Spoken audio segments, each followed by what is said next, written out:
All right, what's up, everybody? Gilbert Blaze here. Now, I've been talking about Survivor Heroes versus Villains all season long, and the finale was last night, and I got to talk about that. I got a very special guest with me. Introduce yourself, special guest. My name is Johnny Thunder.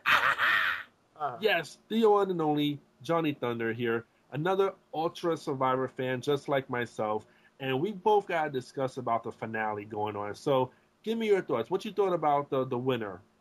Well, first off, my original final three predictions were going to be Russell, Jerry, and Sandra. That was my original final three. And I was surprised when Jerry didn't come to the finals because, I thought for some reason she was going to be in it. I don't know why, but I thought Russell was going to take them too. I was surprised when Russell took Parvati in the final three because I knew that Russell wouldn't be able to beat Parvati. I was shocked. Well, see, the thing, I got a confession to make. Before the season started, I went on SurvivorSucks.com and I read the spoiler like an idiot. I saw the entire boot spoiler. So the person that spoiled it correctly spoiled all 17 boots, and he basically had the final three. And so I already knew who was going to be in the final three. I already knew who was going to get voted off. And so it kind of dampened that season for me because I really messed up by looking at the spoiler. But I was just curious to see how the final three will be the final three. So when I saw Sandra would be in the final three, I was like, this is impossible because she's only out with Russell and Parvati. She's not on their alliance. Her whole alliance got taken out, and yet she made it to the final three. Now, looking back at the finale last night, Jerry was in a great position. Like, she was completely loyal to Russell. Russell made a huge mistake. He should not have voted her off, but he thought that he was going to get her vote at the end, and it turned out that she didn't want to vote for him because of his arrogance. But more on that later on. But yeah, give me your thoughts on what you thought about Kobe this season. He as well. I sadly didn't see the season he was originally on, but from the clips, he looked like he was a crazy competitor.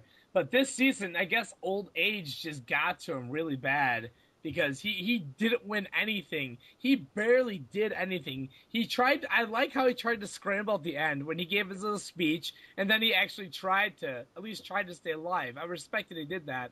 I thought he was just going to give up and die, and I almost lost respect for that guy. I thought the same thing as well because I saw his season in Australia, the second season. He was phenomenal. He was like a challenge beast. No one can beat him. He was just the ultra competitor. Then he came back on All Stars, and he was like a shell of his former self. But this time around, again, third time around, he was just completely, utterly pathetic. I mean, it just really seemed like, yeah, the elements really got up to him. His age caught up to him. He just wasn't the Kobe of old. And yeah, last night he did try to scramble last minute, but it was just a little too late. He should have been doing that since the beginning, but it just didn't work out for him. So he had a fifth place finish, which is, I guess, deservedly so. But going out to Jerry, Jerry to me is the player of the game in a sense because she completely did a 180. She went from being the biggest bitch, the Black Widow of Survivor, everyone hating her guts on the second season. Then she came back in All Stars. She tried to be a good guy, but it didn't work out. She was still being hated. And then she completely changed her personality. She became likable, sweet. People loved her. And, I'm really happy for Jerry. She got the redemption that she finally wanted. So I was happy for her fourth place finish, but I really wish she would have made it to the final three and that she would have won because I would have totally been happy if she would have won. But going back to the final three now, we have Parvati, Russell, and Sandra. Now, out of those three, who do you think deserved to win? I don't think Sandra deserved to win because I her agree. whole thing was her whole jury speech. Guys, I'm anti-Russell. That's why you should vote for me. That's Exactly. her whole thing. She said nothing else but I try to get Russell out. Guys, I try to get Russell. That's all she talked about. Yep. In And the I thought the editing of the final tribal council was really bad because it seemed like the editing was all for Parvati. Like she's had such a strong case, being a physical strong competitor, a strategic player, and yet it all seemed like it was going to fall for Parvati to win. But then all of a sudden, Sandra pulls it out because she was so anti-Russell, like you said, anti-Russell, and like the whole Heroes tribe hated Russell. So then when once Rupert came in, gave a little speech about how, oh, I want to thank you so much for warning us. You had it all along, but we just didn't get it together. They pretty much right there was going to give her all her votes, and sure enough, every hero gave Sandra their vote because I guess that was their way of saying sorry. We didn't trust you for taking out Russell. It was complete and utter bullshit. I thought. That's the only reason she won. It's plain there. Exactly. I don't think But I do like. Let me put this straight. We'll talk about this later. But I did like Russell at the time, and I yeah, thought he deserved the win. But Parvati also played much better than Sandra did. exactly. She played a hell of a lot better than Sandra. See, the thing with Sandra, her game is play low on the radar, and then make your move when it's necessary, which is a smart move. It's a great game plan to do because it's very easy to do. But with her, she likes to hide behind other people, let other people do the dirty work, which is smart. But I just hate that kind of gameplay. I hate rewarding that because I hate low under the radar bullshit. I hate people that hide and then they'll make their move when you least expect it, which is like it's just like it's a part of Survivor that's always been going on every season, and yet people get rewarded for it. And unfortunately, Sandra did get rewarded for it. Now she is a great character. She's fun to watch. She's very stealth mode. She's sneaky. Everyone loves that. She has a smart mouth. But in terms of gameplay, she is not a strategic player at all, and she's physically is just like one of the worst physically people ever to play the game. I mean, she just can't win a challenge for the life of me. Even Courtney won a challenge in China. I mean, Sandra's pathetic, but in that sense, she got the title, and now she's a two-time winner. Is she, in your opinion, the greatest survivor of all time? Oh no, no way! Just because she won 2 times doesn't mean she deserved the win. Exactly. I don't think she deserved it. I think the greatest player in Survivor history, I still think is Parvati.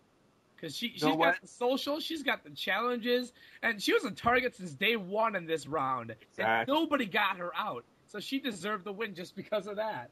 And my thing on Parvati, I hated her on Cook Islands. I just didn't respect her at all. Then when she came back for fans versus favorites, I was thinking to myself, what did this girl deserve to do to get another spot on Survivor? But then when I seen her gameplay on Micronesia, I mean, she was freaking just cutthroat. She was making deals. She was being strategic. She deserved her win in Micronesia. So when she came back for the third season, I'm like, okay, very well deserved. She played such a hardcore game. I mean, like you said, from day one, she was target because she had so many friends on the Heroes tribe. Everybody was scared that she was going to link back up with them and form an alliance again. I mean, she was being target left and right. But she had that one wild card, that one person that had her in her corner, and that was Russell, that saved her ass. Even though she played such a strategic game, Russell saved her ass so many times, but yet it seemed like they had made it seem like Parvati was stringing him along, but really they were both stringing each other along. But Russell, in a sense, was stringing her along more than what she was doing with him. Do you agree? Oh, 100%. All you said is what I agree with completely. And now that we've talked about that, let's talk about the finale, the reunion. The reunion was chaotic. I mean, we all knew the reunion was going to be explosive, a lot of sparks. I mean, once Jeff Probst was reading the votes, you knew Russell, his reaction, once again from the Samoa reunion, he knew he lost then, he knew he lost now. He was just pissed off. I mean, you could tell in his face he was so angry that he lost again. This time he was more bitter and more vocal about it. Come on, he kept interrupting Jeff. And the one comment he made that really upset me, I forgot who said it, but they're like, you need a social game too. And Russell's like, I don't need a social game. Yeah, and yeah, that's you the do. whole argument. Exactly. That's the whole argument of all the Russell fans, because I'm a big Russell fan, but he really lost me at the reunion because his whole attitude, I mean, I can understand he's playing a character, he's being the ultra villain, he's arrogant, he got a big ego, but the fact is he can't admit when he's wrong, and he was completely wrong.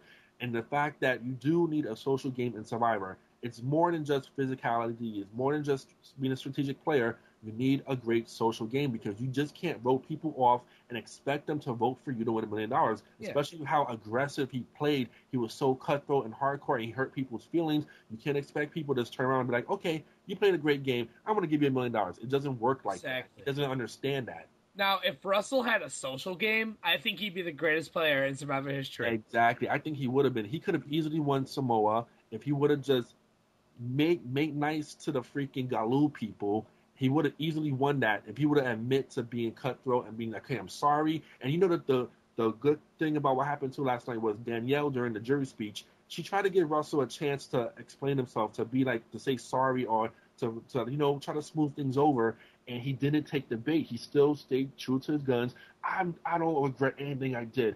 I did all this right. I mean, it just, his ego, his arrogance really killed him. It really did. Yeah. So other than that, what did you think about the reunion? Just because we're running out of time here, so Yeah, well, quickly, the reunion was run very smooth by Jeff. He did a great job as usual. Of course, the stupid moves made by Tyson and JT will always go down, but I think the ultimate stupid move will be going to Eric from Micronesia. He should have won the award because that was the stupid move to give your immunity away. Not what JT did was actually strategic in a sense, but yeah, I'm actually like But I didn't like what happened between him and Boston Rob. Russell and Boston Rob, he tried to shake Rob's hand. Rob didn't want to shake his hand. I thought that was kind of stupid right there, too. Rob should have shook his hand. Come on. Come on, Rupert and Russell even kind of shook hands there. Exactly. I could tell that they actually talked after the game. Yeah, you can tell. Actually, and the thing with Rupert too, he's got another guy with a big ego who's like, oh, I'm the good guy, I'm the ultimate good guy, and I love his reaction when Russell won Player of the Game, and he deserved Player of the Game. Russell did, no doubt.